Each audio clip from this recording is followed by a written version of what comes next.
Guys, I turned down an $800,000 moving contract. Turned it down. But before we get to that, can we appreciate this new studio? Got the walls painted, got some shelves up here with some nice fire and ice lighting. Gonna get some artwork on one of these walls. Not sure yet. Lighting's all set up. It's getting there. We're gonna be an official production here. I'm gonna be able to film videos from here, do some podcasts. Pretty excited about it. But back to this contract. So I was referred to a moving contract that was for sale.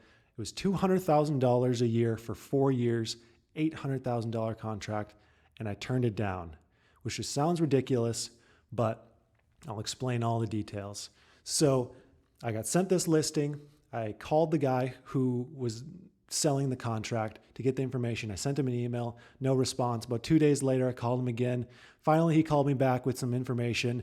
This was a $200,000 a year for 4 years contract to move the court systems here in Arizona. So it was a non-competitive contract.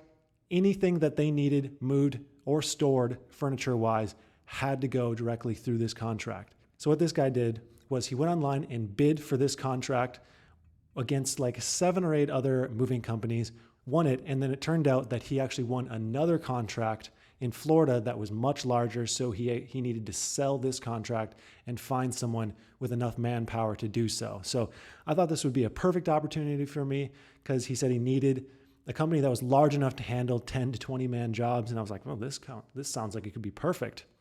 So he sends me all the details, what exactly is required, how the jobs work, and it sounds like something that I could definitely handle. It's a bit logistical, but it sounded like an overall good deal. And then he sent me the proposal on what he sent and how he won the bid. Well, it turns out he won the bid by offering quite a low price. So I did my due diligence. I took a look at it, and straight away the price seemed a bit low to me, but I was really optimistic that somehow the numbers could work, or there was some way that there was money to be gained from this. And how it was priced was it was by man hours, equipment rentals, and then some miscellaneous charges. So he bid it at like $24 an hour per man hour, plus about $20 an hour per truck per hour, and then some miscellaneous charges for like dollies were like $1 an hour will work. They bid it kind of weird. That's not any way that I would ever bid a job, but there was like a specific format that this bid needed to be bid out by the different people who are competing for the contract.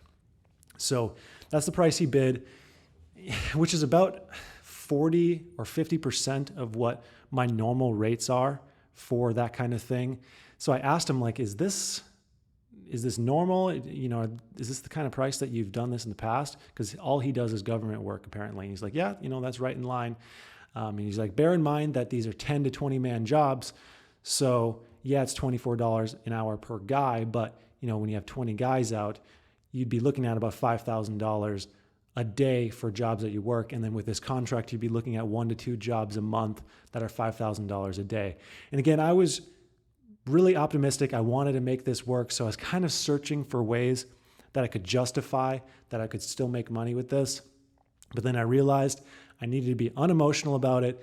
I pulled up this spreadsheet that we regularly use here, which is a daily profit and loss spreadsheet. And basically what this is, it's a metric that I use that tells me whether we were profitable or not on each day. So most companies have monthly P&Ls that they get sent by their accountants or make up in-house. And I find that that's just too delayed. So we made this daily profit and loss spreadsheet that basically amortizes all the expenses over a month. So for instance, if you have $1,000 reoccurring monthly expense, that gets taken down to $33 a day in a 30-day month. And then you enter in your revenues and other expenses for each day, and it tells you whether or not you're profitable for that day and by how much. So what I did was I entered in all the information as if I was doing one of these jobs for this government contract, which came out to about $5,000 on a given day. And it came out to, with a job that size, I would have only profited about $100 per day that we perform these jobs.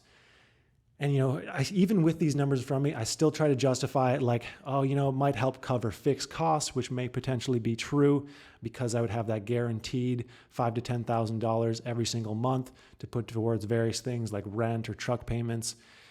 But there was still the logistical nightmare of needing to have 20 additional guys at sometimes moment notice per the contract ready, and then still not have much wiggle room for profit.